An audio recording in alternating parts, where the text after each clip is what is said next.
ಸ್ವಾಗತನ ಬಯಸೋದು ಈತನ ಸವಿ ಹೃದಯದ ಕವಿ ಮಿತ್ರರ ಪೆರ್ಲ ಅವೆಲಕ ಸಮಾತ ಸಾಹಿತ್ಯ ಜೈ ಮುಗಲ ಉತ್ತಾರಿಕ ದಕ್ಷಿಣ ಆಟಿ ಕೂಡದ ಉದಿಪಲದ ಕಾರ್ಯಕ್ರಮ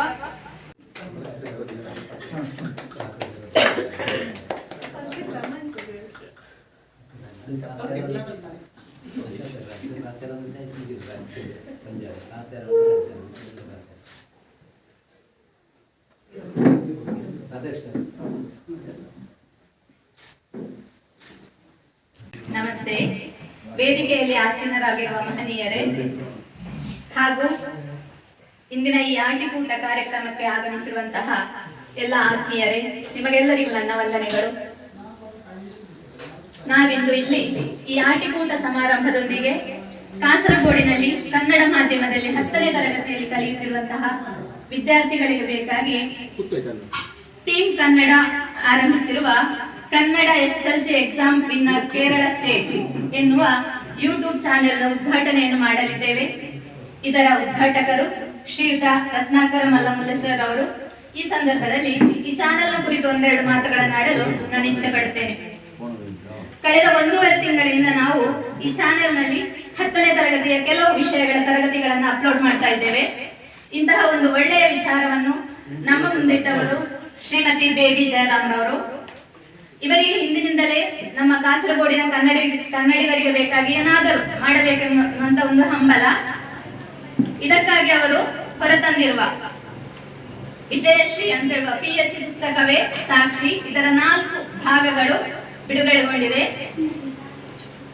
ಈಗ ಇವರ ಕೂಡ್ಲಿನಲ್ಲಿರುವಂತಹ ಮನೆಯಲ್ಲಿ ನಮಗೆ ತರಗತಿ ತೆಗೆಯಲು ಅವಕಾಶ ಮಾಡಿಕೊಟ್ಟು ಅದಕ್ಕೆ ಬೇಕಾದ ಎಲ್ಲ ವ್ಯವಸ್ಥೆಗಳನ್ನು ಅವರ ಪತಿಯ ಸಹಾಯದೊಂದಿಗೆ ನಮಗೆ ಮಾಡಿಕೊಟ್ಟಿರುತ್ತಾರೆ. ಇವರಿಗೆ ಬೆಂಬಲವಾಗಿ ನಿಂತವರು ಕವಿ, ಪತ್ರಕರ್ತ, ಸಂಘಟಕ ಶ್ರೀ ಸುಂದರ ಬಾರಡ್ಕ ಹಾಗೂ ಶ್ರೀ ಉದಯ ಕುಮಾರ್ ಮುಂಡೋಡ್ರವರು. ಇವರೊಂದಿಗೆ ತರಗತಿಗಳನ್ನು ನಡೆಸಿಕೊಟ್ಟು ಸಹಕರಿಸುತ್ತಿರುವವರು ಶ್ರೀಮತಿ ಬೇಬಿ ಶಾಲಿನಿ, ಶ್ರೀಮತಿ ವನಜಾಕ್ಷಿ ಚಂದ್ರಕಾನ, ಶ್ರೀಮತಿ ವಾಣಿಶ್ರೀ, ಶ್ರೀಮತಿ ಚಂದ್ರಕಲಾ ನೀರಾಳ ನಾನೇ. ಈ ಒಂದು ಉತ್ತಮ ಕಾರ್ಯದಲ್ಲಿ ತೊಡಗಿರುವ ಇವರು ಯಾವುದೇ ನಿಸ್ವಾರ್ಥ ಭಾವದಿಂದ ಯಾವುದೇ ಪ್ರತಿಫಲಾಪೇಕ್ಷೆ ಇಲ್ಲದೆ ಬಂದು ಕ್ಲಾಸ್ ತೆಗೆದುಕೊಂಡು ಹೋಗುವಂತವರು. ನಮ್ಮ ಉದ್ದೇಶ ಒಂದೇ, ಮಲಯಾಳಂ ಮಾಧ್ಯಮದಲ್ಲಿ 1ನೇ ತರಗತಿಯಿಂದ +2 ವರೆಗೆ ಹಾಗೆ K-Type, PSC ಇಂತಹ ಸ್ಪರ್ಧಾತ್ಮಕ ಪರೀಕ್ಷೆಗಳಿಗೆ ಬೇಕಾದಂತಹ ತರಗತಿಗಳು ಯೂಟ್ಯೂಬ್ ಚಾನೆಲ್ ನಲ್ಲಿ ಲಭಿಸ್ತಾ ಇದೆ. ಆದರೆ ನಮ್ಮ ಕನ್ನಡ ಮಕ್ಕಳಿಗೆ ಇಂತಹ ಒಂದು ಅವಕಾಶ ಇಲ್ಲ. ಆದ್ದರಿಂದ ಅದಕ್ಕೆ ಬೇಕಾದ ಒಂದು ಸಣ್ಣ ಪ್ರಯತ್ನವನ್ನು ನಾವು ಮಾಡ್ತಾ ಇದ್ದೇವೆ. ನಿಮ್ಮೆಲ್ಲರ ಸಹಕಾರ, ಇದರಲ್ಲಿ ನಾವು ಮುಂದುವರಿಬೇಕಾದ್ರೆ ಅಥವಾ ಯಶಸ್ವಿ ಆಗ್ಬೇಕಾದ್ರೆ ಇದಕ್ಕೆ ನಿಮ್ಮೆಲ್ಲರ ಸಹಕಾರ ನಮ್ಗೆ ಅತ್ಯಗತ್ಯ. ನಾವು ಮಾಡುತ್ತಿರುವ ಈ ಕೆಲಸವನ್ನು ಈಗ ಟೀಕಿಸುವವರು ಇರ್ಬೋದು, ನಾವು ಎಲ್ಲ ವಿಷಯಗಳಲ್ಲಿ ನಾವು ಇದಲ್ಲ ಪರ್ಫೆಕ್ಟ್ ಅಲ್ವಾ, ಆದ ಕಾರಣ ನಮ್ಮನ್ನು ಟೀಕಿಸುವವರು ಕೂಡ ಇರ್ಬೋದು ನಮ್ಮ ತರಗತಿಗಳನ್ನು. ಆದ್ರೆ ನಮಗಿಂತ ಉತ್ತಮ ರೀತಿಯಲ್ಲಿ ತರಗತಿಗಳನ್ನು ತೆಗೆಯುವ ಅಂತ ಹೇಳುವ ಹಂಬಲ ಇದ್ರೆ ಅವರಿಗೆ ಯಾವಾಗಲೂ ನಮ್ಮ ಯೂಟ್ಯೂಬ್ ಚಾನೆಲ್ಗೆ ಸ್ವಾಗತ. ಇನ್ನು ಕೆಲವು ನಾವೀಗ ಒಂದು 4-5 ವಿಷಯಗಳನ್ನು ಮಾತ್ರ ತೆಗೆದಿರುವಂತದ್ದು ಕ್ಲಾಸ್. ಇನ್ನು ಕೂಡ ನಮ್ಗೆ ಅಧ್ಯಾಪಕರ ಅಗತ್ಯ ಇದೆ, ಅಧ್ಯಾಪಕರ ಕೊರತೆ ಇದೆ. ನಿಸ್ವಾರ್ಥ ಭಾವದಿಂದ ಯಾರಿಗಾದರೂ ನಮ್ಮೊಂದಿಗೆ ಕೈ ಜೋಡಿಸುವಂತಹ ಮನಸ್ಸಿದ್ದರೆ ಅವರಿಗೆ ಸದಾ ನಮ್ಮ ಚಾನೆಲ್ಗೆ ಸ್ವಾಗತ. ಅದೇ ರೀತಿ ಈ ಚಾನೆಲ್ ನಲ್ಲಿ ನಮ್ಗೆ ಯಾವುದಕ್ಕೂ ಕೂಡ ಯಾವುದೇ ರೂಲ್ಸ್ ನಿಯಮಗಳಿಲ್ಲ. ನಮ್ಗೆ ಪೂರ್ಣ ಸ್ವಾತಂತ್ರ್ಯ ಇದೆ. ನಮ್ಮ ಚಾನೆಲ್ ಇದು ಇನ್ನು ಏನಾಗ್ಬೇಕು, ಯಶಸ್ವಿ ಆಗ್ಬೇಕಾದ್ರೆ ನಿಮ್ಮೆಲ್ಲರ ಸಹಕಾರ ಅಗತ್ಯ. ಆದ್ರಿಂದ ಎಲ್ಲರೂ ಕೂಡ ನಮ್ಮ ಚಾನೆಲ್ ಅನ್ನು ಲೈಕ್ ಮಾಡಿ, ಶೇರ್ ಮಾಡಿ, ಸಬ್ಸ್ಕ್ರೈಬ್ ಮಾಡಿ. ಅದೇ ತರ ಇನ್ನು ಮುಂದೆ ಭವಿಷ್ಯದಲ್ಲಿ 1ನೇ ತರಗತಿಯಿಂದ 10ನೇ ತರಗತಿವರೆಗಿನ ತರಗತಿಗಳನ್ನು ಮಕ್ಕಳಿಗೆ, ಕನ್ನಡ ಮಾಧ್ಯಮದ ಮಕ್ಕಳಿಗೆ ಬೇಕಾಗಿ ತರಗತಿಗಳನ್ನು ನಡೆಸಿಕೊಡುವಂತಹ ಒಂದು ಯೋಜನೆ ಕೂಡ ನಮ್ಮಲ್ಲಿದೆ. ಈ ಎಲ್ಲ ನಿಟ್ಟಿನಲ್ಲಿ ನಿಮ್ಮೆಲ್ಲರ ಸಹಕಾರ ಬೇಕು ಅಂತೇಳಿ ಇನ್ನೊಮ್ಮೆ ನಿಮ್ಮಲ್ಲಿ ವಿನಂತಿಸಿಕೊಳ್ಳುತ್ತಾ ಒಂದೆರಡು ಮಾತುಗಳನ್ನು ಆಡಲು ಅವಕಾಶ ಮಾಡಿಕೊಟ್ಟಂತಹ ಎಲ್ಲರಿಗೂ ಧನ್ಯವಾದಗಳನ್ನು ಅರ್ಪಿಸುತ್ತಾ ನನ್ನ ಮಾತನ್ನು ಕೊನೆಗೊಳಿಸುತ್ತಿದ್ದೇನೆ. ಜೈ ಹಿಂದ್. ವಂದನೆಗಳು ಚಂದ್ರಕಲಾ ನೀರಾಳ ತಮಗೂ ಕೂಡ ಒಂದು ಒಳ್ಳೆಯ ಪ್ರಯತ್ನ. ಕನ್ನಡ ಮಕ್ಕಳಿಗೋಸ್ಕರ SSLC ಎನ್ನುವಂತಹ ಬಹಳ ಹೆಚ್ಚಾಗಿ ಕನ್ನಡ ಮಕ್ಕಳಿಗೆ ತೊಂದರೆ ಆಗುವಂತಹದ್ದು. ಪ್ರತಿ ಸಲ ಕೂಡ ಮಲಯಾಳಂಗೆ ಅನೇಕ ಯೂಟ್ಯೂಬ್ ಚಾನೆಲ್ಗಳಿದ್ರೂ ಕೂಡ ಕನ್ನಡಕ್ಕೆ ಈವರೆಗೆ ಯಾವುದೇ ಒಂದು ಯೂಟ್ಯೂಬ್ ಚಾನೆಲ್ ಹೊರ ಬಂದಿಲ್ಲ. ಇದೇ ಪ್ರಥಮ ಬಾರಿಗೆ ಕಾಸರಗೋಡಿನಲ್ಲಿ ಕನ್ನಡ ಚಾನೆಲ್ ಇವತ್ತು ಈ ದಿನ ಈ ಸುದಿನ ಇಲ್ಲಿ ಬಿಡುಗಡೆಗೊಳಿಸ್ತಾ ಇದ್ದೇವೆ. ಕಾರ್ಯಕ್ರಮವನ್ನ ನಡೆಸಿಕೊಟ್ಟಂತಹ ಡಾಕ್ಟರ್ ರತ್ನಾಕರ ಮಲ್ಲ ಸರ್ ಇಲ್ಲಿಗೆ ವಂದನೆಗಳನ್ನು ಅರ್ಪಿಸ್ತಾ ಇದ್ದಾವೆ.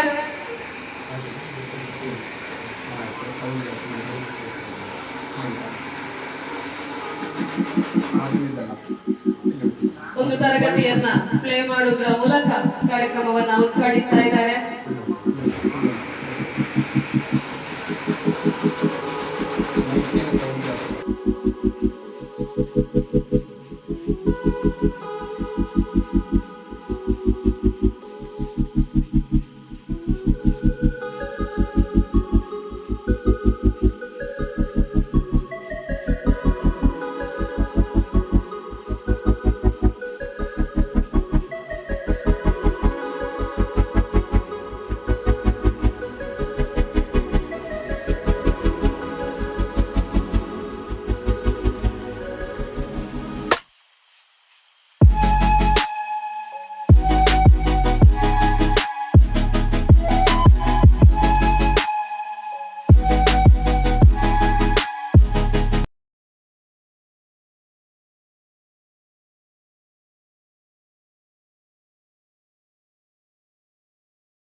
ಕಾರ್ಯಕ್ರಮದ ಅಧ್ಯಕ್ಷತೆಯನ್ನು ವಹಿಸಿರುವಂತಹ ಶ್ರೇಣಿ BP ಶ್ರೇಣಿ ವಿಜಯಲಕ್ಷ್ಮಿ ಮೇಡಮ್,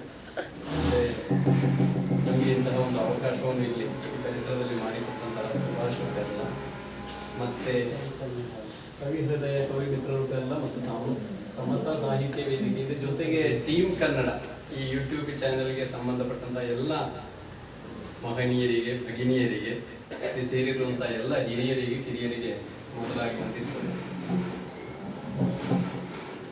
ಒಂದು ತೊಡಕು ಏನು ಅಂದ್ರೆ ಈ ಕಮಲಾಕ್ಷ ಸರ್ ವೇದಿಕೆಯಲ್ಲಿದ್ರು ಮತ್ತೆ ಸಭಾಂಗಣದಲ್ಲಿ ಇದ್ರು, ನಮ್ಮಂತವರಿಗೆ ಮಾತನಾಡ್ಲಿಕ್ಕೆ ಕಷ್ಟ ಆಗ್ತದೆ.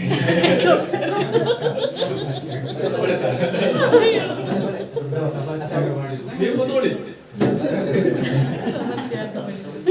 ಸರ್, ಅದು ಗೌರವ ಮಾಡ್ಬೇಕಾಗ್ತದೆ, ಇಲ್ಲಾಂದ್ರೆ ಅವರಿದ್ದು ಹೋದಾರ.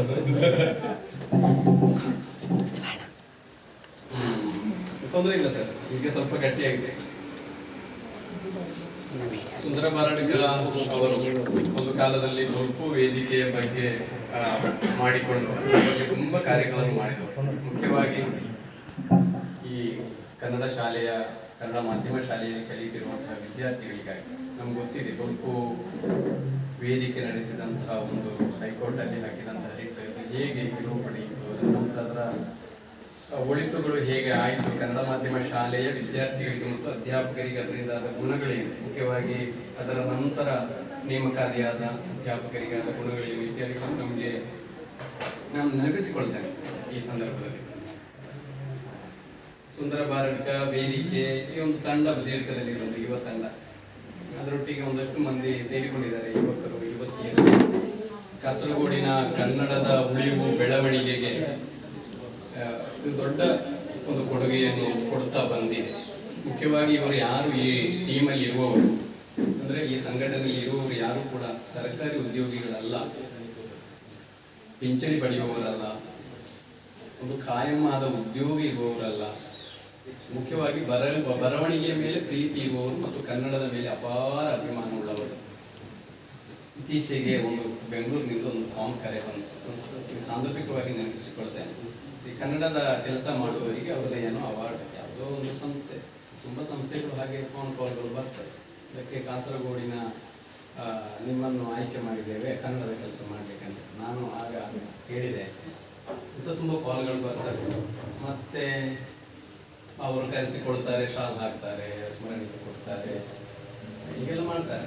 ಆಗ ನಾನು ಈ ಸಂದರ್ಭದಲ್ಲಿ ಕಾಸರಗೋಡಿನ ಸ್ಥಿತಿಗತಿಯ ಬಗ್ಗೆ ಹೇಳಿ, ಇಲ್ಲಿ ಕನ್ನಡದ ಕೆಲಸ ಮಾಡುವವರು ಅಂತ ಹೇಳಿದ್ರೆ ನನ್ನಂಥವೆಲ್ಲ ಕರ್ತವ್ಯದಿಂದ ಮಾಡುವುದೇ ಅಷ್ಟೇ ಹೊರತು ಅದು ಸೇವೆ ಆಗೋದಿಲ್ಲ. ಈ ಸುಂದರ ಬಾರಡ್ಕರ್ ಅಂತವರ ಕೆಲವರ ಹೆಸರನ್ನೇ ಹೇಳಿದೆ. ಮತ್ತೆ ಅವರಿಗೆ ಅಂಥವ್ರು ಬೇಡ, ಸುಂದರ ಬಾರಡ್ಕರ್ ಅಂತವರು ನೈಜವಾಗಿ ಸಹಜವಾಗಿ ಸ್ವಲ್ಪ ಸಮಾಜದಲ್ಲಿ ಗುರುತಿಸಿಕೊಂಡವರಿಗೆ ಅವಾರ್ಡ್ ಕೊಡಬೇಕು.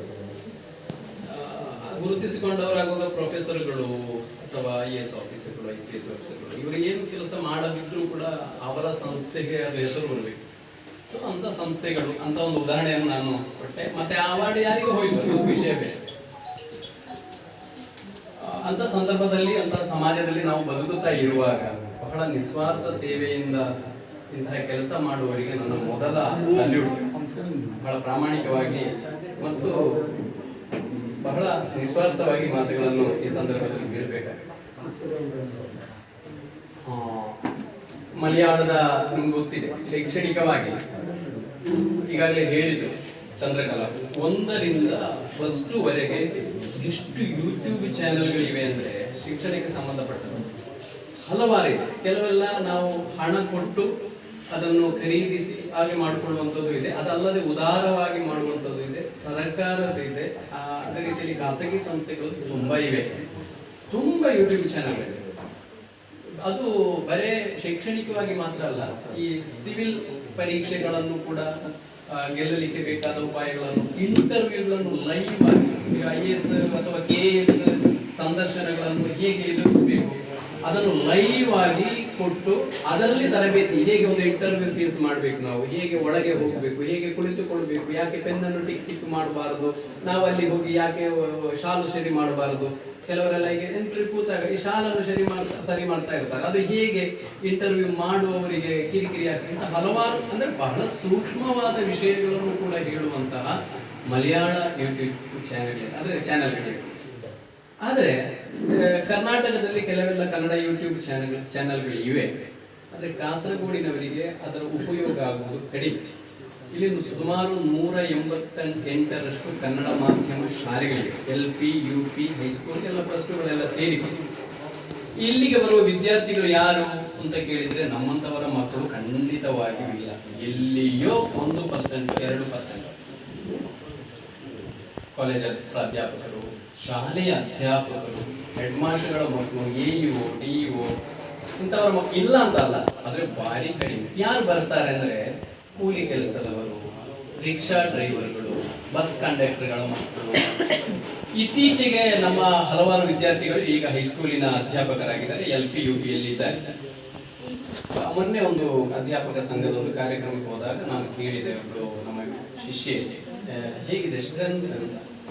ಸರ್, ಈ ಬಳ್ಳಾರಿಯಿಂದ ಬಂದ ಮತ್ತು ಸ್ವಲ್ಪ ಬಂಗಾಳಿಯಿಂದ ಬಂದವರು ಇಲ್ಲಿ ವಾಸಿಸಿದ್ರಿಂದ ನಮ್ಮ ಪೋಸ್ಟ್ ಸತ್ಯ ಉಳಿದುಕೊಂಡಿದೆ ಅಂತ ಹೇಳಿದ್ರು.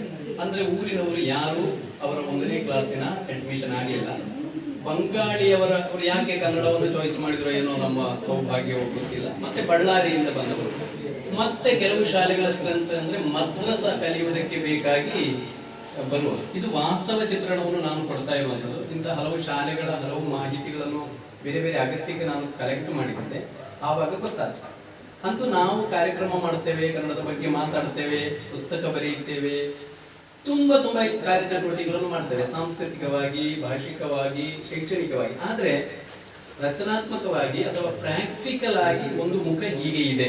ಕನ್ನಡ ಮಾಧ್ಯಮ ಶಾಲೆಗಳು ಉಳಿಯದೆ ಹೋದರೆ ಕಾಸರಗೋಡಿನ ಕನ್ನಡದ ಕಲೆ, ಸಾಹಿತ್ಯ, ಭಾಷೆ, ಸಂಸ್ಕೃತಿ ಏನೆಲ್ಲ ನಾವು ಈಗೆಲ್ಲ ಮಾತಾಡ್ತೇವ ಅದು ಹೇಗಿರಬಹುದು ಎಂಬುದನ್ನು ನಾವು ಒಂದು ಕ್ಷಣ ಊಹಿಸಬಹುದು.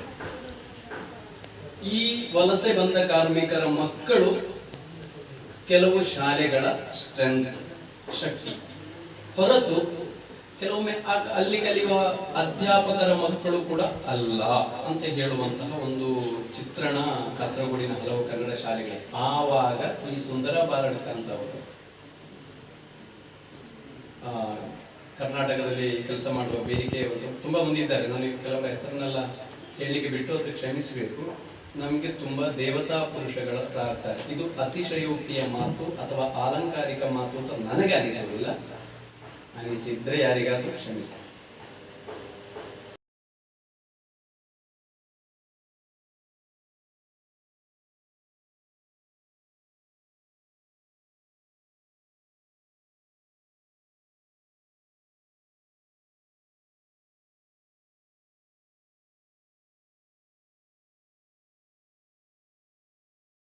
ನಿನ್ನದಾಗಿದ್ದ ಸಮಯ ಎಡವಿಡುತ್ತೆ, ಪಾತಾಳಕ್ಕಿಳಿದೆ ಅಧಮನಾದೆ, ಸರದಿ ನನ್ನದು ತುಳಿವೆನ, ಜಲವಾಗಿ ಜ್ವಾಲೆಯಾಗಿ ಸಮಾಧಿ ಕಟ್ಟು, ನೋವಿನರಿವಿಲ್ಲ ನಿನಗೆ ಕುರುಡ ನೀನು.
ಪುಣ್ಯದ ಮಣ್ಣೊಂದು ಈ ತುಳುಗು